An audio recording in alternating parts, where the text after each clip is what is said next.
আপনি যার কথা সারাক্ষণ ভাবছেন সেই অপর ব্যক্তিটি আপনাকে নিয়ে কী ভাবছেন সেটা জানতে ইচ্ছা সকলেরই হয়। তাহলে জেনে নিন, আপনি যদি কোনো ব্যক্তিকে নিয়ে সবসময় চিন্তা ভাবনা করেন, সেই মেসেজটি কিন্তু তার কাছে পৌঁছে যায়।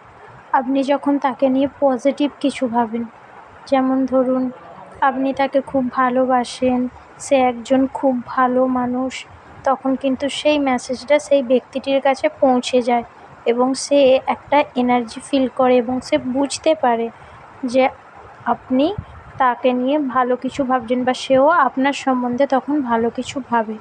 এবার এটা কিভাবে হয়?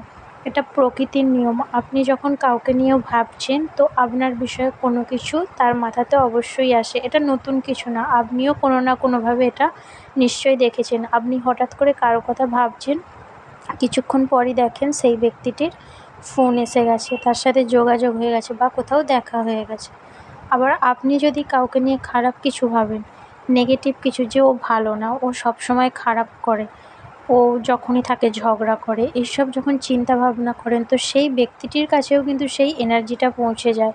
সেই ব্যক্তিটির কাছে আপনার তরফ থেকে যে নেগেটিভ এনার্জি যায় সেটা কিন্তু সঞ্চয় করে এবং সেও তখন কোনো কারণ ছাড়াই আপনার প্রতি বিরক্ত হতে থাকে। এবার আমরা মনে এমন ভাবি, মুখে কিন্তু ভালোভাবে কথা বলি। আমরা ভাবি তার সাথে তো ভালোভাবে কথা বলছি, তাহলে কেন সে আমার প্রতি বিরক্ত হচ্ছে? কিন্তু আমরা তো মনে তার জন্য নেগেটিভ চিন্তা ভাবনা করছি। তো সেই কারণেই এটা হয়। আশা করি উত্তর পেয়ে গেছেন। নমস্কার।